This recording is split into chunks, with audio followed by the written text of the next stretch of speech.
इस वक्त इमरान खान के अहम तरीन केस तोशाखाना 2 केस की समाअत इस वक्त मुकम्मल हुई है। इस्लामाबाद हाई कोर्ट के बाहर वकील सलमान सफदर साहब यहाँ पे आ रहे हैं और अहम तरीन जो समाअत है वो मुकम्मल होने के बाद पाकिस्तान तहरीक इंसाफ के वकील सलमान सफदर साहब इस वक्त इंतहाई पॉजिटिव माइंड के साथ बाहर आ रहे हैं, खुश दिखाई दे रहे हैं। पाकिस्तान दीगर वकला भी अहम तरीन केस में बताया जा रहा है कि एक ही केस है जिसकी इमरान खान में रिहाई जो है वो मुमकिन हो सकती है। एक मिनट साहब खड़े हो जाए, शुरू कर देते हुए ना एक मिनट बस चलते रहने दें जी।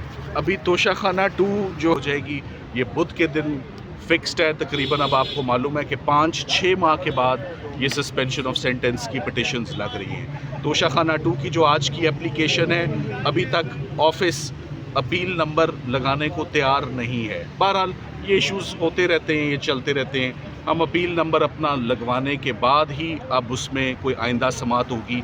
ये नेक्स्ट वीक एक्सपेक्टेड है कि नेक्स्ट वीक इमरान खान साहब की अपील को बाकायदा ऑफिस नंबर लगा दे, उनकी सस्पेंशंस को नंबर लगा दे।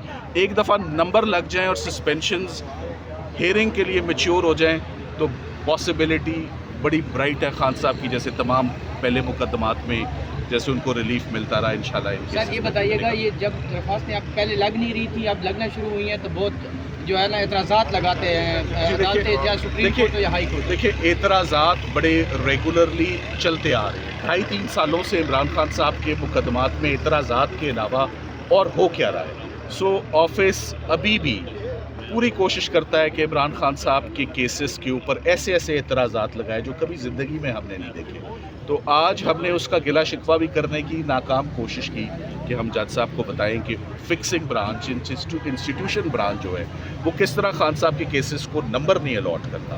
केस नंबर अलॉट होना कौन सी बड़ी बात है, तो यहाँ केस नंबर नहीं अलॉट हो रहे। अभी केस नंबर अलॉट होंगे तो हम आगे बढ़ पाएंगे ना। तो आज का जो सारा मुद्दा था वो केस नंबर अलॉट होना तोशाखाना 2 और ज़मानत की एप्लीकेशन पे, ताकि केस नंबर अलॉट होगा तो नोटिस होगा ना। सो अभी तक हम उन इश्यूज़ से ही बाहर नहीं आ रहे कि ये ऑफिस की गलती थी या वकला की गलती थी। तो हमने इस बात का एतराफ़ करने से इनकार किया हुआ है कि हमारी कोई गलती नहीं। हमने अपील को 9वें दिन इस्लामाबाद हाई कोर्ट में चैलेंज कर दिया।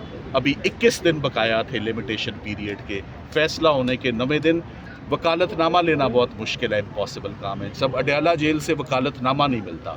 सो वकालतनामा ना मिलने पर अगर ऑब्जेक्शन और ख़ुद ही ऑफिस रिमूव भी कर देता है तो फिर ये objection in the first place लेना ही नहीं चाहिए था। बहरहाल जज साहब का जो हुक्म है हम उस हुक्म के मुताबिक हमेशा ही हमने, जैसे कहते हैं we have bowed before the courts, जो अदालतों का हुक्म होता है वो हमेशा सर आंखों पे।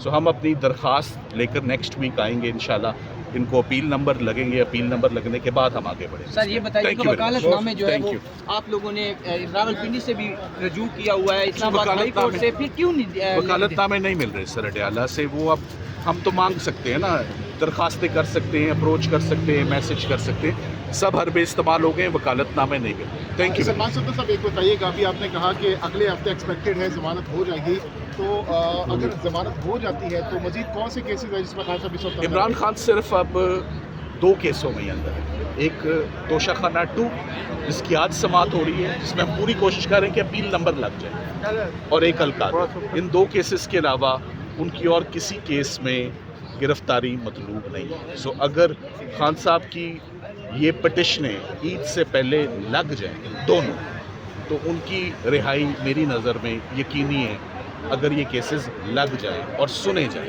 Thank you. बुशरा बीबी के हवाले जी दोनों इकट्ठे ही हैं ना, दोनों इकट्ठे हैं, बाइफरकेट नहीं हो सकता, सेपरेट नहीं हो सकता, इकट्ठे लगेंगे दोनों केसेस। लगाने उन्होंने, आर्ग्यू हमने कर। Thank you very much. Thank you. मती भाई बात सुनिए, साकिब भी है जी। नहीं बदर पंजोता साहब, बड़े अहम तरीन केस की समाअत जो है वो मुकम्मल हुई है और कहा जा रहा था कि आज आपने ट्वीट भी किया था अगर ज़मानत होती है तो खान साहब को रिहा कर दिया जाएगा, लेकिन अचानक ऐसा नहीं हुआ, तो क्या वजूहत बनी है? बहुत शुक्रिया, बड़ी नवाजिश आपने मौका दिया। देखें लास्ट हियरिंग के ऊपर हाई कोर्ट के अंदर जब पेश हुए तो उन्होंने कहा कि ऑफिस जो है जब तमाम ऑब्जेक्शन जो हैं वो दूर कर दे। एक ऑब्जेक्शन था पावर ऑफ अटॉर्नी का, दूसरा ऑब्जेक्शन था फ्लैग का, वो दोनों दूर हो गए। अदालत ने हुक्मनामा जारी कर दिया। उसके बाद जो ऑफिस की तरफ से नया ऑब्जेक्शन लगाया गया वो ये था कि आपने ये जो आपने अपीलें फाइल की हैं ये टाइम बार्ड है। टाइम बार्ड किस तरह से हैं कि हमने एतराज़ात लगाए थे, आपने एतराज़ात को मुकर्रर वक्त के अंदर 7 दिन का हमने टाइम दिया था, आपने दूर नहीं किया। भाई आपने एतराज़ात लगाए हैं तो क्या हमें आपने नोटिस दिया है? क्या अदालत के अंदर जो अपीलें हैं, दोनों दरखास्तें हैं, वो एतराज़ात के साथ फिक्स हुई हैं? जो ही फिक्स हुई हैं और ऐसे एतराज़ात जिसको कोर्ट ने खुद ही कह दिया कि ये गलत एतराज़ात लगाए गए थे, तो जब ये कोर्ट की तरफ से एडमिशन आ गया कि ये एतराज़ात बनते ही नहीं थे, तो फिर मेरा ख्याल में इसके ऊपर किसी भी जजमेंट का हवाला दे के ये कहना कि ये अपीलें जो हैं वो टाइम पार्ट हो गई हैं, ये बिल्कुल एक ऐसा अमल है जिसके अंदर सिर्फ वाज़ेह नज़र आ रहा है कि इमरान खान साहब के केसेस को इल्तवा करना है, डिले करने का बहाना है। तोशाखाना 2 केस के अंदर और अलकादर ट्रस्ट केस के अंदर ही खान साहब को इस वक्त जो दोनों केसेस के अंदर सज़ा याफ्ता हैं और गिरफ्तार हैं, इसके अलावा तो बाकी तमाम केसेस के अंदर बेल हो गई है। तो लिहाजा एक उम्मीद थी कि 11 तारीख को इन दोनों केसेस को सुन के और इसके अंदर ज़मानतें होंगी, लेकिन इन्होंने जो एतराज़ लगाया है इसके अंदर, अब इसके अंदर ज़ाहिरी बात है अपील फाइल दरख्वास्त देंगे, कंडोनेशन ऑफ डिले की दरख्वास्त देते हुए 1-2 दिन टाइम लग जाएगा फाइल होते, और फिर वो लगाएंगे और फिर उसके ऊपर आर्गूमेंट्स होंगे कि ये कंडोनेशन ऑफ डिले जो हुआ है, जिसकी दरख्वास्त आई है, इसके ऊपर आप दलाइल दें, हम दलाइल देंगे, वो दरख्वास्त एक्सेप्ट होगी, फिर अपील लगेगी और फिर उसके अंदर जो है उस दिन डेट दी जाएगी। तो ये एक, मैं समझता हूँ कि एक हर्डल डाली गई है कि ताकि केसेस को इल्तवा किया जाए, ताकि केसेस को लटकाया जाए, उसके अलावा तो कोई और चीज़ नहीं। अच्छा बताइएगा, जब से ILF और बाकी जो सियासी क़यादत उन्होंने धरने देने शुरू किए हैं तो केस तो लगना शुरू हो गए, लेकिन इतराज़ात ज़्यादा लगाए जा रहे हैं, वकालतनामे आपको नहीं मिल रहे। क्या समझते हैं खान साहब, क्योंकि अभी ये कहा जा रहा है, बड़े जो सहाफ़ी हैं वो भी ये कह रहे हैं कि मुनीर फ़ारूक ने भी ये कहा है कल के खान साहब की भी हो सकता है कोई ज़मानत हो जाए और खान साहब भी बाहर आ जाएँ। देखिए, हम तो बार बार यही कहते हैं कि अगर अदालतें एक दिन के लिए भी बैठ जाए ना कि आज इंसाफ फराम करना है, तो इमरान खान साहब उस लम्हे रिहा हो जाएँ, उनकी अहलिया रिहा हो जाए। लेकिन मसला ये है कि अदालतें बैठ नहीं रही, अदालतें इंसाफ नहीं कर रही हैं, इंसाफ की तरफ बढ़ नहीं रही। अब आप देखें कि इतराज़ जो पहले लगाया गया था वो ये था कि ये आपने पुराना वकालतनामा लगाया।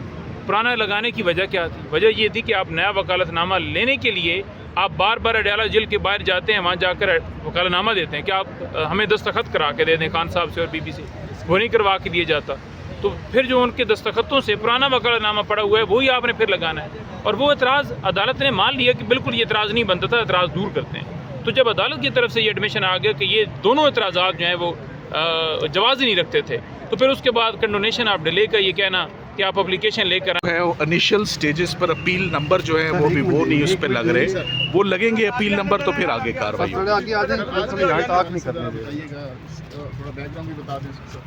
इधर इच्छाओं में चलें। आज के लिए इतना ही काफ़ी है, आज के लिए इतना ही काफ़ी। अभी मामला जो है वो चल रहा है, अभी आज कोई, बहरहाल नेक्स्ट वीक बड़ा इम्पोर्टेंट है खान साहब के लिए।